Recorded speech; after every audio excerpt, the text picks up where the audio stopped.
Hello all, welcome back to another video. Welcome to Sammy G's World of Cinema. Today on the channel, guys, I'm going to do something a bit different, and I wanted to talk about 5 movies that is based in the northeast of England. Now, yeah, most of these movies are set in Newcastle. However, I did want to pick another movie that is still based in the northeast of England. And I am just going to say, guys, for the records, that Get Carter won't be on this list, only because I do want to do a dedicated review to that film, and I absolutely love that movie still. And it you know, when I come to do my top 10 British films video, it will very much be appearing on that list as well. So of course, Get Carter will still be getting a lot more love on this channel, indeed. So yeah, guys, thought it'd be great to kind of put a spotlight onto 5 movies that is based in the northeast of England. So grab yourself a cuppa, guys. The weekend is still alive and kicking, very much so indeed. And let's get on with the show, eh? Let's talk some movies. Come on, guys, let's go.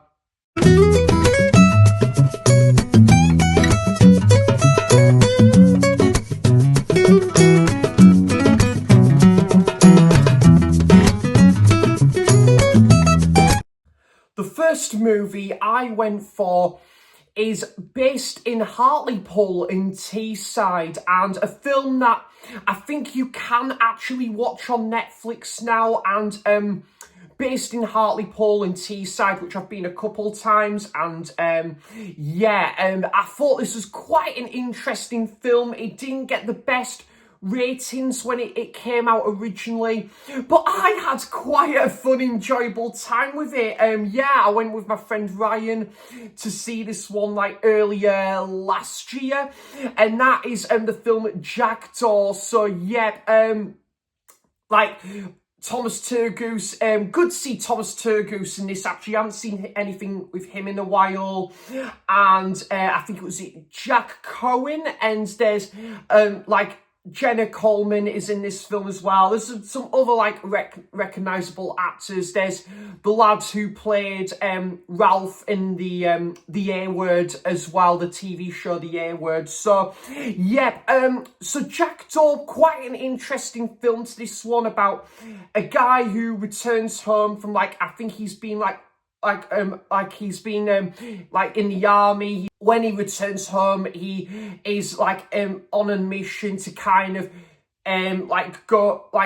basically handle this bag of money, and basically just to kind of to handle it for obviously him and his friends are basically on that mission. So he's handling that bag of money. It's the North Sea. He travels to kind of in handling this bag of money. Then shit hits the fan, and he basically is kind of striding on somebody else's turf, and then when he kind of crosses someone's path, he is under great threat, to the point where his brother is kidnapped by this mob, and then basically the guy Jack, the main character Jack, is basically teaming up with a couple people in order to rescue his brother. So yeah, this is a really interesting film. There was some actually quite comical moments to it as well. There was some really daft shit that happens in this film as well. But yeah, it is a fun action movie as well. I must admit, Jenna Coleman's Geordie accent in the film, bit ropey, not the best, but I thought there was a bit of charm to this one, and I did find the main character really interesting. I thought there was some good action-packed moments in this one. Again, it was nice to see Thomas Turgoose in something else for the first time in absolute years as well. I think this was the first time I've seen Thomas Turgoose and something since Kingsman: The Golden Circle. And also, yeah, when you get to like this big house as well, and you find out like what Jack is like up against, it's really interesting. It kind of spices up the tension as well, but there was some really good like scenic shots as well, like by these fields and stuff, and yeah, like obviously by like that, like the sea as well, the coast. So yeah, that's the first one, Jackdaw. And I thought the villain as well was whimsical, a bit on the flamboyant side, but really interesting film. So that's a Jackdaw there. Then, yeah, all these other 4 films on this list are based in Newcastle. And the first one I've gone for is a kind of a football-related film. And I have got a soft spot for this film. I really, really do enjoy it. And it's not Goal. However, I do like that film still. It's Purely Bell. So Purely Bell is just a... It's just, again, very self-aware of what it is. It knows what it's doing. And yeah, I just think, again, this is kind of a love letter to Newcastle United as a football club. I don't support Newcastle United myself, but I still really admire that this film is devoted to the club and the fans, and just, it's a very passionate related film. So you look at something like Fever Pitch, which is very much, you know, a bit of a love letter to Arsenal as a football club, which I know Roy will be shaking his head right now. Now I brought that film up, but there you go. But yeah, anyways, but sticking on the subject of Purely Bell, though, really just a kind of a charmful film where there's 2 best friends, like one is kind of, he's kind of like, I think, working in like construction, he's got like a relationship, and the other guy is kind of like, he's having sort of like a bit of a iffy relationship, having a bit of a sort of a wishy-washy relationship with like his father and that, and then but they're basically like 2 friends, and they're basically, their passion in life is football and their love for Newcastle United. And they are destined for one day to go to St James's Park and also get a season ticket. That is what they are champion at the minute. But yeah, this is an awesome film, guys. There's one comical scene where they basically, Alan Shearer is there, and they're basically I think they basically just take off with like Alan Shearer's car, I think. And Alan Shearer, bless him, is like wondering where his car's gone off. And then basically also there's one scene where they basically are desperate to see their team play, and then basically it is like, I think, Derby Day, and then they end up in like the home ground of the home end for like Sunderland. Oh man, it is, yeah, pretty funny moments. It's got a lot of wit and charm to it, and I love this. They're also planning like imagining about robbing a bank in order to go and see Newcastle play. Oh man, yeah, it is a daft fun movie, this one. And just, I thought I'd take a bit of notable locations for this one, guys, as well. Obviously, St James's Park being the big one, by Strawberry Place. There's big markets, there's Grey Street Monument, and the Swing Bridge, the High Level Bridge, of course, where Get Carter was filmed, the Trinity Square, and also, as well, part of this film was based at the in Whitley Bay, the Spanish city, which is only about 20 minutes down the road from me. So, woof, not too far at all. But yeah, part of that was based in like Whitley Bay as well, and you could see the Dome and that in the Spanish city, and then obviously you got like there's like the amusement rides, and I think where Waltz Cafe is now, I think there is a scene of that film that is filmed in there. So yeah, that is purely belter. If you're into your football related movies, guys, this is definitely one worth checking out. I mean, I'm sure there's a lot of Sunderland fans out there that would really love this film as well. So the other one I went for this list, guys, I had to go for a bit of a northeast staple, and based off a awesome sitcom, one of my favourite sitcoms of all time, and that is the Likely Lads film from 1976, the last ever product from the Likely Lads. I think, yeah, this was the last ever like kind of like epic, well, the last ever sort of like piece of media from like this TV show and within like this film as well. But the Likely Lads film, I love this film, guys. I've got a big soft spot for this film. It's just very British, very charmful. I love the chemistry between Roddy Bewes and James Bolam, you know, bouncing off each other brilliantly as Bob and Terry, who are just their own dynamic duo. They are like their own Ant and Dec in this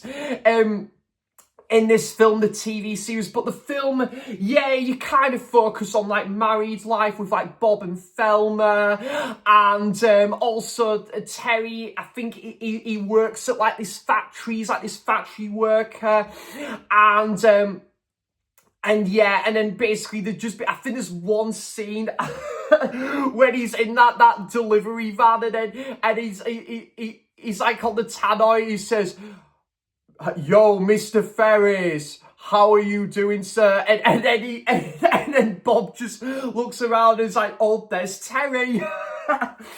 Oh man, it is funny. And then yeah, there's one scene where it was Bob who basically he's out shopping with his wife, and then basically they go to, I think it's like this clothes shop, and then like I think Thelma just asks him like this question about like this piece of clothing, but Bob is just getting distracted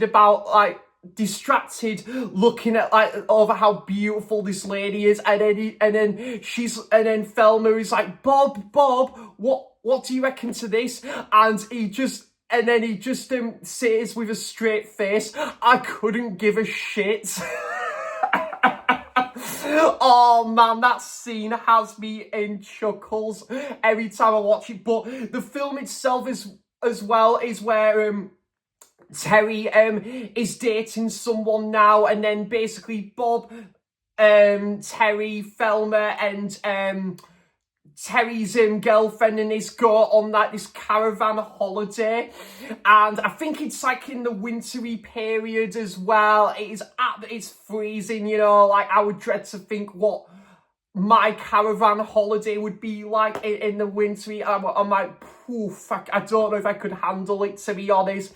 But yeah, and then basically this is also they go on holiday to, like, I think it's Rovbury in Northumberland, and basically Bob and Terry are just fed up with this holiday, basically, guys, and they basically just want to go home, and to the point where they're basically the car, they just drive, they're on their way back to Newcastle, and then they realise that the caravan isn't attached to the car, and then, oh, holy shit, from there.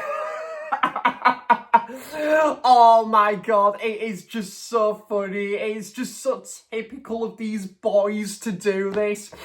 And yeah, it's just a really fun, daft film. I love the latter part of the film as well, that's obviously set in the Spanish city, Whitley Bay. There's part of it set at like Tynemouth Pier, where Terry's got like his fishing rod, and then I think he says a great quote, doesn't he? Like, do you know what? I would love it now if I could have something. He says a really good quote about like having 6 pints or something, and there was a really good quote with that. But yeah, you find out later on that Terry does want to like venture out and stuff, and he thinks if this is going to be the right thing for him and that. But other notable locations with this is Tynemouth Pier, obviously Earsden, and Wallsend Howard, which is like North Tyneside, where Terry's flat is in there. Also, you do get an appearance from the same guy who was in Get Carter as well. He was also in one of the episodes of Whatever Happens to the Likely Lads. I think he plays the milkman in that. But yeah, I'm trying to think of his name now in Get Carter. But yeah, he's in that. But also, yeah, it's set in Corbridge, which is not too far from Hexham. So I just thought I'd name some of the notable locations in the Likely Lads film as well. And yeah, you do get a scene where they go across, obviously, like the high-level bridge and the Tyne Bridge and that. So, yeah, that is the Likely Lads film. If you love, like, your British witty humour, guys, and you love, like, kind of your 70s comedy, I would highly recommend this one. It's really great. Whatever happened to you? Whatever happened to me? What became of the people we used to be? The Likely Lads. A bit of a more vintage sort of movie, and I came across this film actually through Roy at Blue Roy Movies, and yeah, I want to actually thank Roy for this awesome recommendation, because this is a great film, and I'm actually now looking at sort of the filming location side of it. I'm actually really looking forward to going back to this movie at some point. I've been thinking about this film more, and you know, like, I was like, woof. This is actually a pretty good movie, actually. And I really did enjoy it. And that's the film Payroll from 1961. Yeah, fantastic stuff.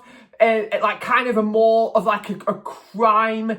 It's got a real crime and sort of sleazy tone to it. But I think it really works. And, you know, about this group of sort of, it's set in like this criminal underworld, so obviously something of like a similar vein to like Get Carter almost.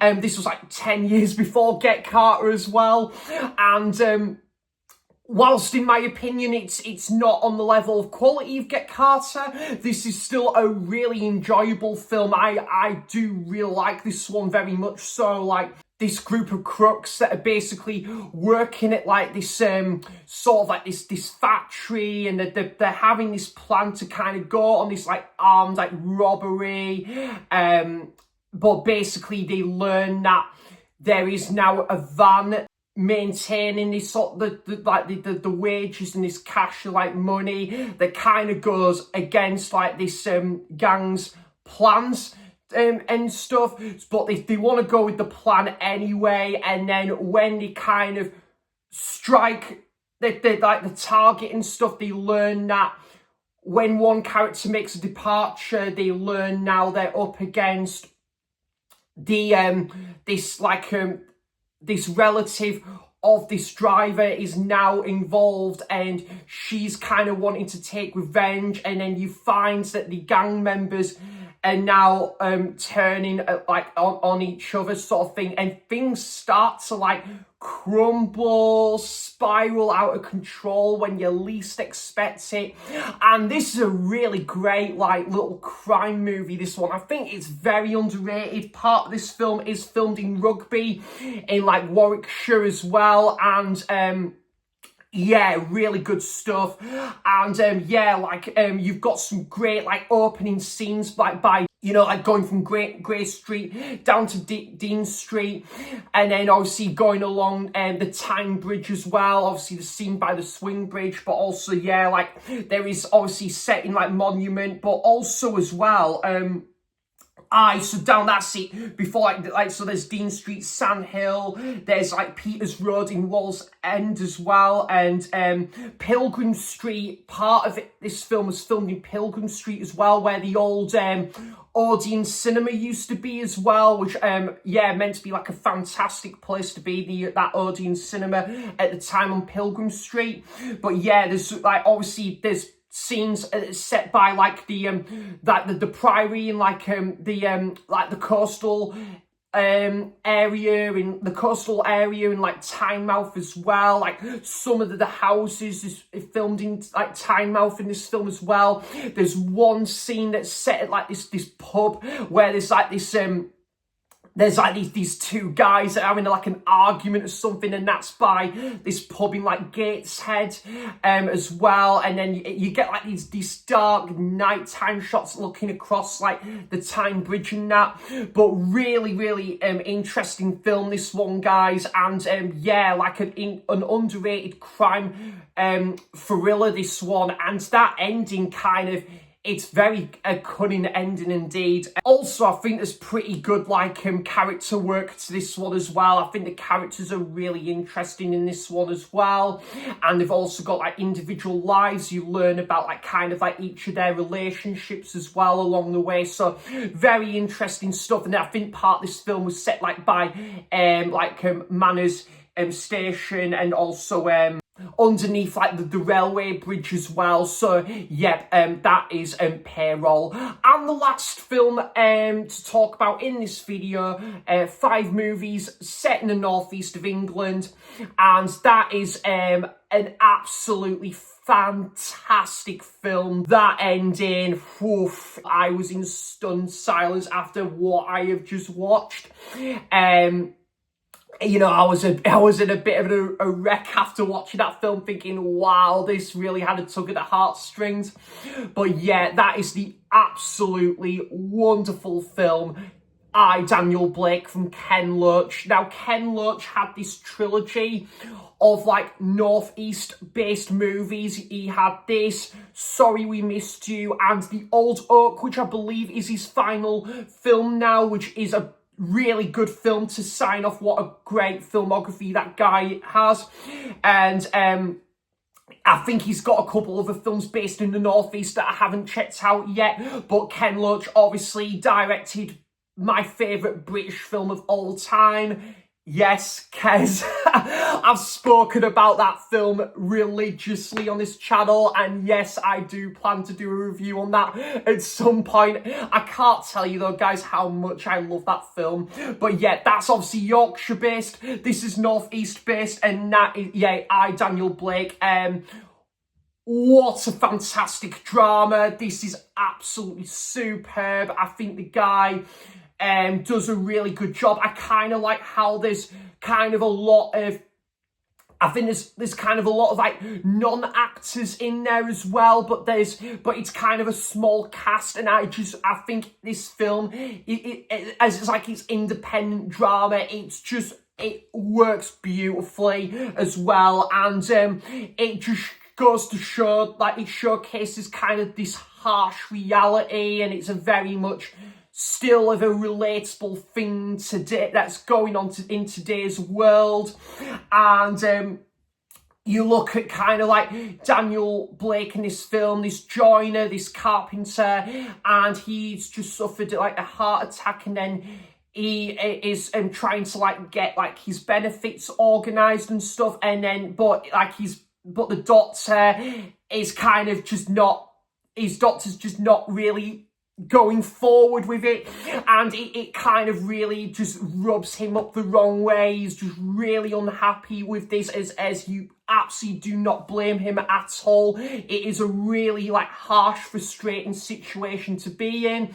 He's trying to get his claim for like job seekers allowance as well, and you know, like kind of to still like look for work as well. He's got to continue to like look for work, but he's having a bit of like trouble kind of like handling kind of modern technology as well. But he does get a bit of help from like a couple of his neighbours and that. But yeah, this is a wonderful film, beautiful, soulful movie, this one, guys. I absolutely love what this guy does for this family. This family that has just travelled from like this poor area in London, and they've and yeah, like a single mother with her 2 kids, and she's unemployed. She's had a really harsh she's come out of a really harsh relationship as well, and it's just yeah, and it's quite an emotional roller coaster, this film. As the film progresses, there's one scene where she's in the food bank, and basically she breaks down, and that is quite an upsetting scene, I must say. Yeah, so there's a lot of emotional beats to this movie, but I absolutely love the chemistry between Dan and I think it's Katie in this film as well. I just think they have such a great friendship to this story as well. Like, she's looking out for him, he's looking after her and her 2 children as well, and helping them settling into their new home. I just think it's a beautiful movie, this one, guys. And yeah, when you get to that ending, it really it hits you like a ton of bricks. It really does. It's but yeah, just there's one scene as well, like I love how he's got like graffiti, he does like graffiti and stuff, and then he's kind of like getting his own like message across, and everyone's just rooting for him. I just think that is just a fantastic sides to the movie as well. So yeah, set in Newcastle, this film, and yeah, just a great staple of like Northeast related cinema indeed. And yeah, like there's again just so many, you know, iconic like locations in Newcastle as well, and it's just a beautiful movie. So that is Daniel Blake there, the last one for to talk about on this video. Oh, there's one actually comical scene in this movie where he does tell off this guy and his dog, because his dog just keeps shitting in his yard. Yeah, and he just basically just like he kind of, it gives him a good telling off, and that is one funny part of the movie, I will say. So yeah, that's Daniel Blake. So guys, that's been 5 movies based in the Northeast that I thought I would put a spotlight on in this video. And guys, yeah, I would love to hear your thoughts on any of these 5 movies, any of your favourite movies that takes place in the Northeast of England as well. Like I say, Get Carter, I do want to do a dedicated review to, but there's, just to give a couple of mentions as well, there is Stormy Monday, but sadly I didn't get quite on with that movie, unfortunately. But I thought I'd give it a quick mention. And then there's Goal, which is, I do quite like that film. And then there's one called The One and Only.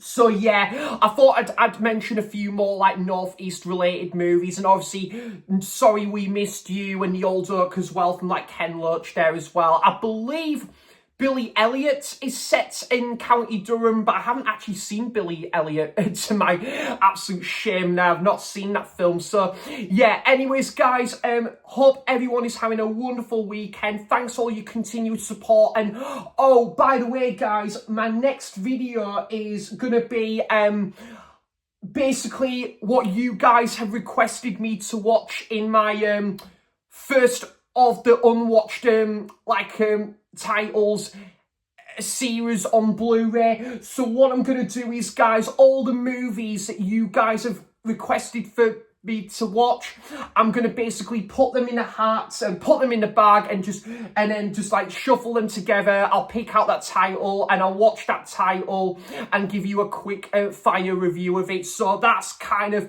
where I'm going to go with it, and I'll explain a bit more about that in like a later video there. So yeah guys, I do want to say though, thanks for all of your continuous support on the channel, folks. It means the absolute world for me, and thanks to and I want to say welcome to my new subscribers as well. I hope you're enjoying what I'm doing here, and yeah, I'll be back for more content soon. So thanks for watching, cheers for stopping by, and until next time, I'll see you for the next video. Bye bye, take care guys.